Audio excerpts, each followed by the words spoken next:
What is this? I now commence reading aloud the Book of the Dead. Sometimes, even die-hard horror buffs like you and I fail to look beyond what is being shown in a movie. Likewise, many fans of the Evil Dead franchise falsely assume that all of the movies depict the exact same version of the book in one way or another, but that's far from the truth. Lee Cronin, the man who directed Evil Dead Rise, recently explained in an interview why he introduced a whole new version of the cursed book that brings about relentless chaos, calamities, deaths, and of course, demons. But then, the question remains, how many such books of the dead are there? What are their unique powers, and what unites them? How do they affect those who unceremoniously dare to read from the book? Well, we're gonna answer all of those questions for you, and much more. All you have to do is sit tight and hail the old ones. Let's raise some dead, shall we? Before we get into our explanation, we have a very small request. If you like our content, please support us by subscribing to our channel. This is a small click for you, but for us, it means a lot. Thank you. Let's begin. Oh, God. Look at this. Number 1. The Books of the Dead. In the original Evil Dead movie, we saw that Ash and his friends found the Book of the Dead, named the Necronomicon Ex Mortis, which, according to Army of Darkness, or the fourth film, had a couple of fake copies. However, the 2013 film introduced us to another book, called the Naturum Demento, which looked different from the original Necronomicon and had different powers as well. That said, Evil Dead Rise introduced us to yet another book, which is supposed to be the third and final volume of the Necronomicon books, and according to the Evil Dead canon, this book has been missing since the events of Army of Darkness. So there you have it. The 3 books established in the 4th installment of the franchise were made canon by Mr. Cronin. But there's more to this story than meets the eye. Not only does this give Cronin a pseudo-ownership over the 3rd book, much like Sam Raimi had with the 1st book and Fede Alvarez with the 2nd, but it also opens up various avenues for the Evil Dead franchise to head to. Additionally, it has opened up doors for Ash Williams' return to the franchise, but more on that later. So we have established that there are 3 volumes of the Book of the Dead, at least as far as Earth is concerned. But is that all? Well, no, not quite.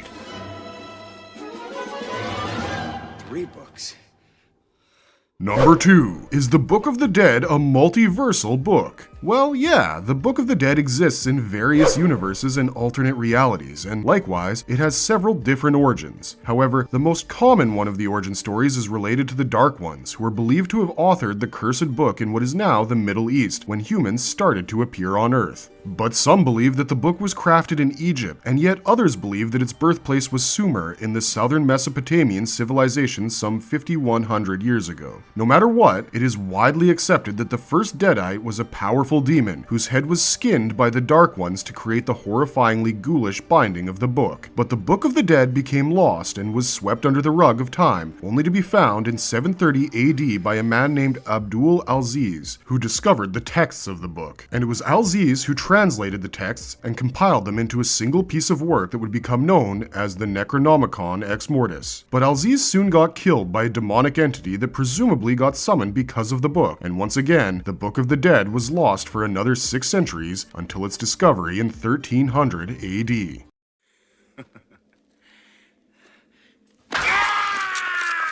Number 3. Necronomicon Ex Mortis from the original trilogy. The book featured in the first Evil Dead movie had a turning point when Professor Raymond Noby discovered the book inside the ruins of Castle Kandar. Raymond, along with his wife Henrietta, returned to the US with the book and a Kandarian dagger they found laying close to it. However, their daughter Annie stayed back at the castle where she continued her research. After their return, Raymond and Henrietta went to a small cabin in the woods located deep within the forests of Michigan so that the book could be studied and translated. He wrote several pages of notes as part of his analysis of Necronomicon Ex Mortis, and even dictated multiple log entries and recorded all of these on a tape recorder. However, while reading one of these translations, he unintentionally awakened a demon that had been long dormant. A week after this, Ash Williams and his friends arrived. They found the tape and the book, and curious about its contents, they explored it, unleashing havoc onto themselves. The Necronomicon is a powerful and ancient book that contains knowledge beyond human comprehension. It has the ability to unleash demons, open rifts in time and space, guide spirits to the afterlife, and predict the future. The book also serves as a guide to various demons and their summoning techniques. It has the power to resurrect the dead and brew potions. The book's dark magic can possess people and absorb the physical traits of creatures, and it can even speak. However, its power emanates from its pages, making it easily traceable in the world of the living. Yet, supernatural beings have developed methods to conceal its supernatural sense. Despite the book's terrifying reputation, those who dare to read it will have access to unimaginable knowledge and power. As far as its destruction is concerned, destroying the Necronomicon Ex Mortis is no easy feat, and methods vary from copy to copy and universe to universe. In one reality, Ash Williams initially thought he destroyed the book by throwing it into the fireplace, only to realize later it was impervious to fire. In another universe, two different copies of the book were blasted to pieces by a simple shotgun blast, while another edition demonstrated remarkable resilience to direct contact with a chainsaw blade. Annie Nobi was once seen burning the book, but it turned out to be nothing more than a simulation created by the Dark Ones to test humanity. Clearly, destroying the Necronomicon is as challenging as it is important, with each copy possessing unique defenses and weaknesses to be uncovered.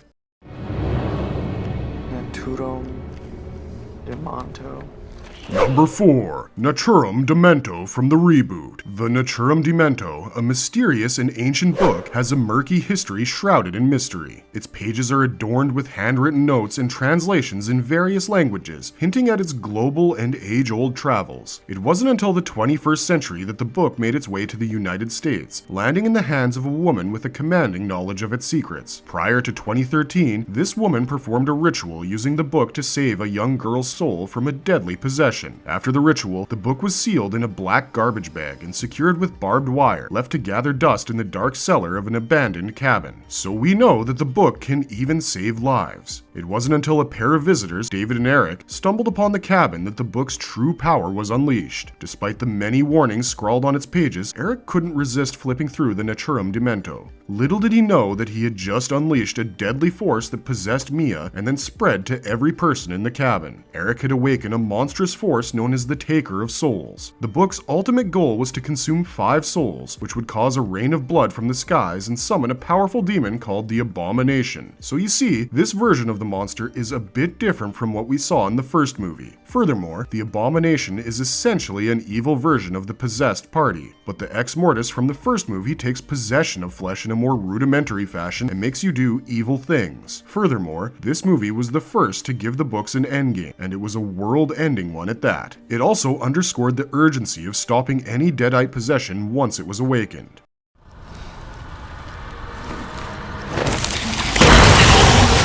Number 5. The Book of the Dead from Evil Dead Rise. In the latest installment of the franchise, Danny, the son of Mommy Deadite, discovers the vinyl recordings and does what any teenager in a horror movie does. He plays the recordings made by certain priests, and while the recordings are played, the pages of the cursed book begin to flip. It became clear from the movie that the Book of the Dead had 3 volumes, and the other 2 were battled by Ash and Mia respectively. The Book of the Dead in this movie has a veiny appearance and is locked by a set of sharp teeth that can puncture flesh pretty easily. Danny discovers the Book of the Dead in a vault located in an old bank turned apartment building. The vault was filled with Saint Benedict's medallions and scriptures, and the book itself was kept within a tomb. The vinyl records were made in 1923, and they warned of the dangers of the Book of the Dead. However, one of the priests released the book's demon by uttering an incantation. However, it remains unclear how the book ended up in the building before 1923, given that it was last seen in 1300 AD England in the timeline of the franchise's previous film, Army of Darkness. During the recording, another priest strongly suggested destroying the book, exclaiming that it's called the Book of the Dead for a reason. Interestingly, the line was spoken by Bruce Campbell in a hidden cameo, though director Cronin has been vague about confirming if Bruce was playing Ash or someone else. If Ash does indeed make a time-displaced appearance in the film, it's possible that he attempted to travel back in time to prevent the release of the Kandarian demon back in 1923, as he had encountered 2 other books in Army of Darkness.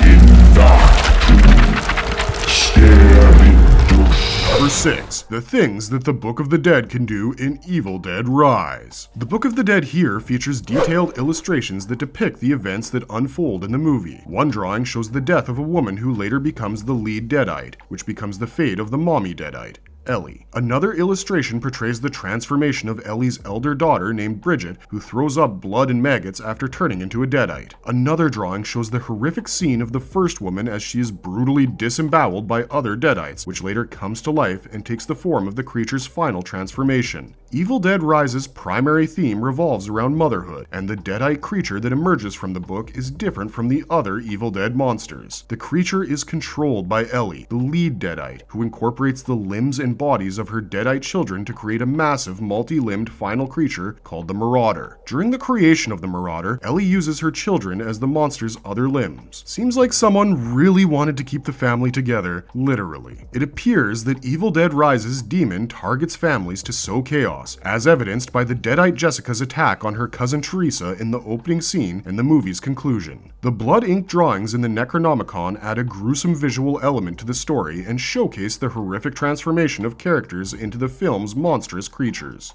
Number 7. The things that unite them all. Apart from the different ways that the books operate, release demons, and the different kinds of demons they release, the last book was of Celtic origins instead of Egyptian or Sumerian. Having said that, when it comes to the Necronomicon, it's clear that each iteration of the book shares some common traits. Whether it's the version from the original Evil Dead or the most recent Evil Dead Rise, you can count on the book being wrapped in human skin and requiring an incantation to bring it to life. Furthermore, the books can unleash demons that take over inanimate objects, such as tree branches that molest women and wires that break your bones. But beyond these basic similarities, there are other parallels that reveal how these books are connected. Take, for instance, the fact that bodily dismemberment is a recurring theme throughout the series. No matter which book you're dealing with, you can be sure that limbs will be flying and blood will be spattering. Another common thread is the fact that each book has a specific goal: to take over the Earth. This ultimate endgame is what makes the Necronomicon such a potent and dangerous object, but perhaps the scariest aspect of all these similarities is the way in which they reveal the lengths to which the Dark Ones are willing to go to achieve their aims. No matter how many times humanity falls prey to the Necronomicon's allure, the Dark Ones are always ready to try again. It's a chilling reminder that our own curiosity and hubris can be our undoing. In the end, the Necronomicon is more than just a plot device. It's a symbol of our own darkest impulses.